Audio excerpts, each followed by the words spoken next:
মানুষের জন্য নিশ্চিত করতে হবে। এই দেশে সবাই যেন বিনা চিকিৎসা স্বাস্থ্যসেবা পায়। কেউ সিঙ্গাপুর চিকিৎসা নেবে, কেউ লন্ডনে চিকিৎসা নেবে। এই দেশের গরিব মানুষ ঢাকা মেডিকেলে সিট পাবে না। এই বৈষম্যের বাংলাদেশ কেউ 1000 কোটি টাকার মালিক হবে আর কেউ ফুটপাতে ঘুমাবে। এই বৈষম্যের বাংলাদেশ আর আপনাকেই দাঁড়াতে হবে। জনগণকে ঐক্যবদ্ধ করে যারা ভালো মানুষ আছে তাদেরকে পাড়া মহল্লায় নেতা বানিয়ে আগামীতে জনগণের রাজনীতি প্রতিষ্ঠা করতে হবে। এইটা আপনাদের প্রতি আহ্বান। আমাদের জন্য দোয়া করবেন। আমরা আমাদেরকে গরুর মতো ঝুলিয়েছে রিমান্ডে কার্যালয়ে হারুনের নেতৃত্বে ডিবির প্রতিনিধি দল। আমরা কম্প্রোমাইজ করি নাই।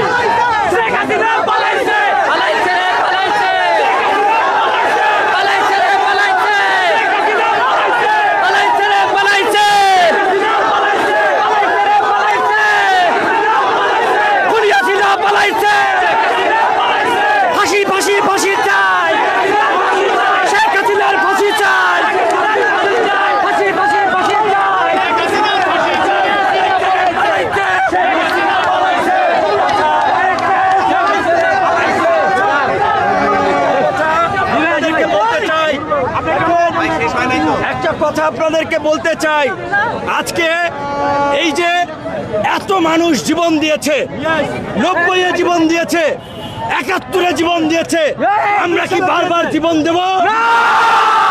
গুন্ডা মাস্তান হোমরা চোমরাদের রাজনীতি এই সমাজ থেকে নির্বাসনে পাঠাতে হবে। এই যে ছাত্র যুবক তরুণরা মেধাবী, দক্ষ, সৃজনশীল আগামীর বাংলাদেশের নেতৃত্ব দিতে হবে তরুণদেরকে। তরুণরা আগামীতে অন্তর্বর্তী সরকারের অধীনে নির্বাচন হবে। আপনারা যার যোগ্যতা আছে আপনারা প্রস্তুতি নেন। কৃষক, শ্রমিক, মেহনতি মানুষই আগামী দিনে রাষ্ট্র পরিচালনা করবে। সবাই ঐক্যবদ্ধ থাকবেন, ভালো থাকবেন। আল্লাহ হাফেজ।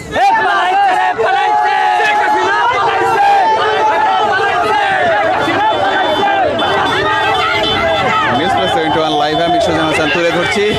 আপনারা দেখছেন যে গণ অধিকার পরিষদের সভাপতি নুরুল হক নূর তিনি কারামুক্ত হয়েছেন এবং ইতিমধ্যে তিনি কিন্তু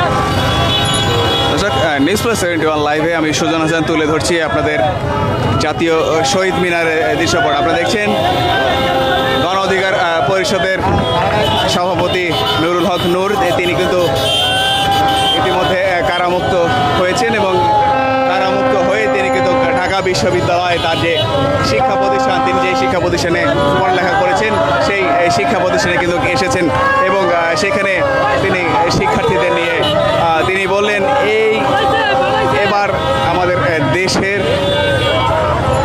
দেশ পরিচালনা করবেন শিক্ষার্থী এবং সাধারণ জনতা।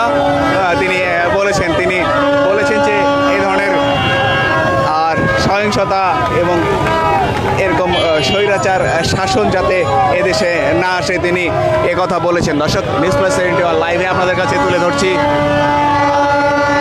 জাতীয় শহীদ মিনার থেকে। আপনারা দেখছেন যে ইতিমধ্যে নুরুল হক নূর তিনি কারামুক্ত হয়ে তিনি এই কথা বলেছেন। আপনারা শুনেছেন যে তার সাথে রয়েছে তার গণ অধিকার পরিষদের সাধারণ সম্পাদক রাশেদ। তিনি কিন্তু বলেছেন যে এদেশের এবার রাজনীতি হবে অন্যরকম।